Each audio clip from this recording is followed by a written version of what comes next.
Welcome. Welcome to Dorchester Advisors. Today, we want to talk about the financial markets in the first quarter of 2023.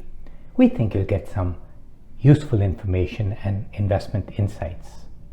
In case we haven't met before, my name is Dushyant and I'm the founder and managing director of Dorchester Advisors.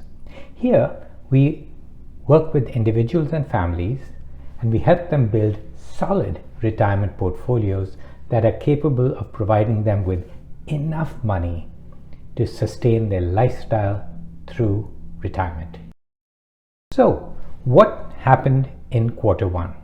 Well, the financial markets continued to gain in quarter one after a strong quarter four last year. 4 of the 5 asset classes we follow were higher in Q1. Only commodities were down and moderately, and the international markets, as measured by the MSCI EAFE index, were the better performers. By the way, the asset classes we follow are cash, bonds, stocks, real estate, and commodities, 5 of them. And these 5, we believe, cover the entire spectrum of investable assets, close to the entire spectrum. And it underlies our philosophy that a well-diversified portfolio is an effective strategy for investors, especially those trying to preserve their wealth. Now, looking back, I find it remarkable how yesterday's serious problems look less threatening as new problems emerge.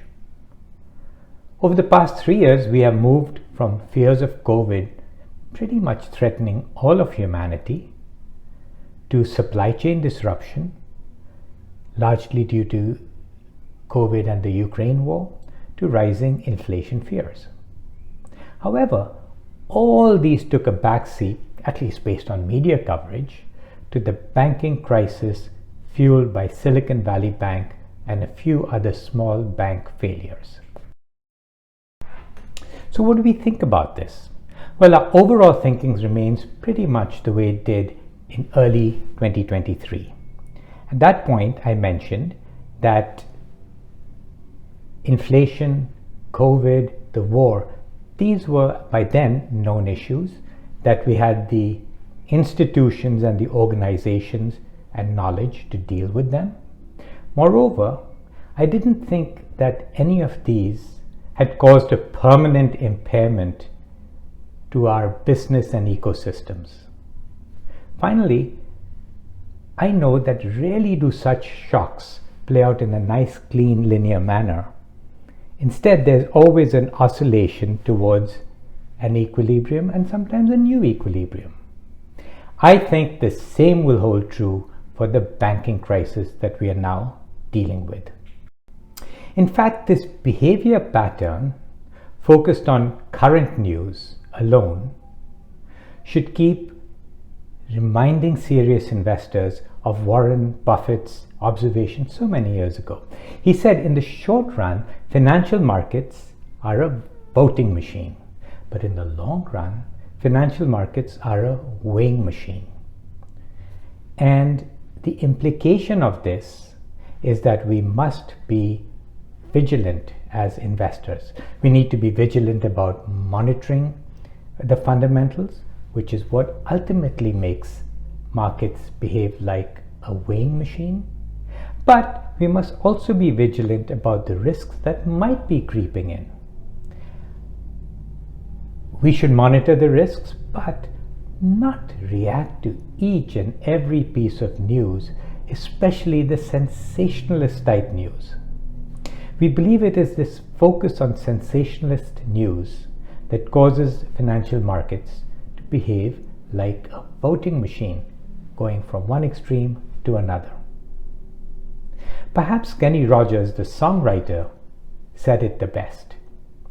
In his song, The Gambler, he said, "You gotta know when to hold them, and you gotta know when to fold them."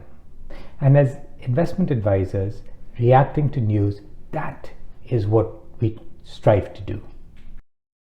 We believe that leaning on time-tested principles is much more important than trying to forecast the future, which I think is a very futile endeavor. To us, it reinforces the principles of investing that have been profitable. 1. We like to be evidence-based investors, i.e., dig deep into the data, understand the subcurrents. 2.